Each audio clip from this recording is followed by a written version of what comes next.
దినం దేవుని వాగ్దానం. ఈ ఉదయకాలం ఈ వాగ్దానం మీకోసం ఎలా ఉన్నారు? బాగున్నారా? ఎంతమంది ఆత్మీకంగా బలపడుతున్నారు? ఈ దినం వాగ్దానం ఇది మీకోసం. నా వేదనలోనే పాట మీరు వింటున్నారా? అద్భుతంగా మొన్న రిలీజ్ అయింది చక్కటి పాట. మరి మన యూట్యూబ్లో కూడా, ఫస్ట్ ప్రవీణ్ యూట్యూబ్లో కూడా అది కొలాబరేట్ అయి ఉంది. జాషువా షేక్ అఫీషియల్ ఛానల్లో ఉంది. ఆ పాట హృదయాలని, ధైర్యాన్ని, బలాన్ని ఇచ్చే పాట, మిమ్మల్ని లోతైన అనుభవంలోకి నడిపించే పాట. 50 దినాలకు దేవుడు ముందుగా మనకి ఇచ్చిన సాంగ్ కాబట్టి ఆ బ్లెస్సింగ్ అనేది మీరు పొందుకుంటారు ఆ పాట ద్వారా. రెండో విషయం, కుటుంబాలుగా ఆత్మికంగా, మానసికంగా, ఆరోగ్యపరంగా, ఆర్థిక పరంగా ఏదైనా విషయంలో కృంగిపోయి ఉన్నారా, అలసిపోయి ఉన్నారా, ఓడిపోయి ఉన్నారా? దేవుడు నిన్ను ప్రేమిస్తున్నాడు. తల్లి కన్నా తండ్రి కన్నా ఎంత మంచి ప్రేమ అండి యేసయ్యకి నువ్వంటే. ఎవరు నిన్ను ప్రేమించట్లేదని బాధపడుతున్నావా? నిన్ను దేవుడు ప్రేమించేవాడు. ఆయన కృప నీకు ఇస్తాడు. ఈరోజు ఎంతమంది ఇసికిపోయిన జీవితాలు ఏమీ కాదు. ఒక మాట చదువుతున్నాను, 34వ కీర్తన మరి 9వ వచనం. రెండో మాట, ఆయన యందు భయభక్తులు ఉంచువానికి ఏమీ కొదవ లేదు, ఏమీ కొదవ లేదు. వింటున్నావా? నువ్వు ఎవరు బిడ్డవమ్మా? దేవుని బిడ్డవి. నీకు ఏది కొదవ చేయడట దేవుడు. నీకు ఏది కొదవ చేయను. ఈరోజు వాగ్దానం, ఏది నీకు కొదవ చేయను. ఎందుకంటే నువ్వు ఆయన యందు భయభక్తులు, ఆయన బిడ్డవి, ఆయన నిన్ను ప్రేమిస్తున్నాడు, ఆయన నిన్ను సంరక్షిస్తున్నాడు, ఆయన నీకున్నాడు కాబట్టి ఏ కొదవ చేయడు. అటువంటి గొప్ప దేవుని కలిగి ఉన్నావు, అటువంటి మంచి దేవుని కలిగి ఉన్నావు.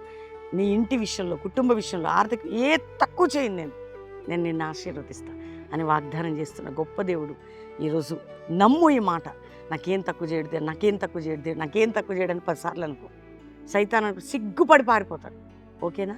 ప్రార్థన చేసుకుందాం. మరి కళ్ళు మూసుకోండి. తండ్రి, రక్షణ లేని బిడ్డలకు రక్షణ, ఏ కొదవ ఉందో ప్రతి కొదవని తీర్చబడాలి.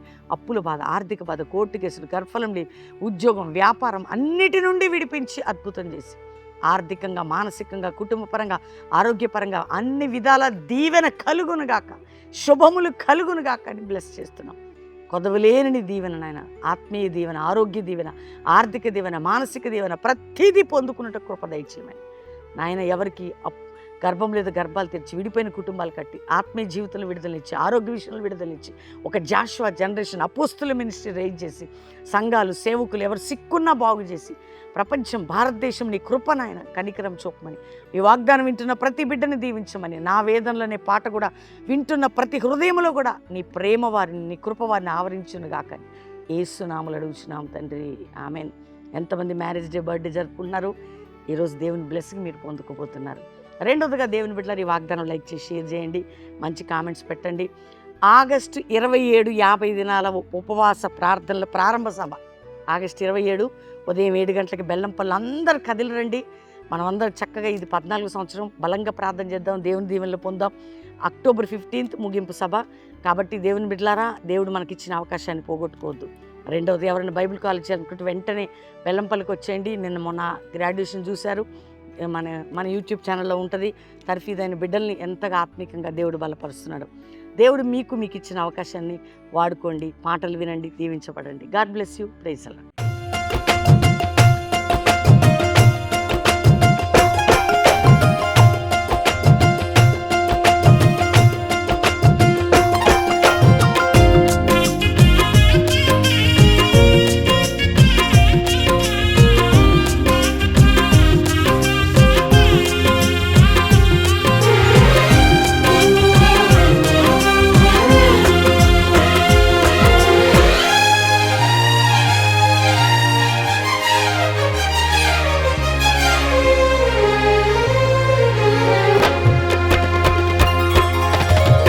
ఉపవాస ప్రార్థనలో నీతో సహవాసం చేసేద. 27 ఉదయం 7 గంటలకి 14 సంవత్సరాలు ఉపవాస ప్రార్థనలు, 50 దినముల ఉపవాస ప్రార్థనల పండగ అన్నమాట.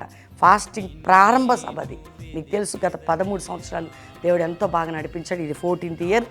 ఈరోజు దేవుడు గొప్పగా ఈ సంవత్సరంలో, ఈ 14వ సంవత్సరం 50 దినాల ఉపవాసంలో గొప్ప కార్యాలు చేయబోతున్నాడు. కాబట్టి 27 ఉదయం 7 గంటలకి 50 దినాల ఉపవాస ప్రార్థనల ప్రారంభ సభ బెల్లంపల్లిలో. మరి 50 దినాలు కొనసాగించబడి అక్టోబర్ 15 ముగింపు సభ. ఎవ్వరు మిస్ చేసుకోకండి. 2 రోజులైనా, 3 రోజులైనా, 5 రోజులైనా, 10 రోజులైనా, 50 రోజులు మీరు ఇక్కడ ఉండొచ్చు, బెల్లంపల్లిలో పాలు పొందొచ్చు. గొప్ప ఉజ్జీవాన్ని మనం చూడొచ్చు, దేవుని దీవెనలు పొందొచ్చు.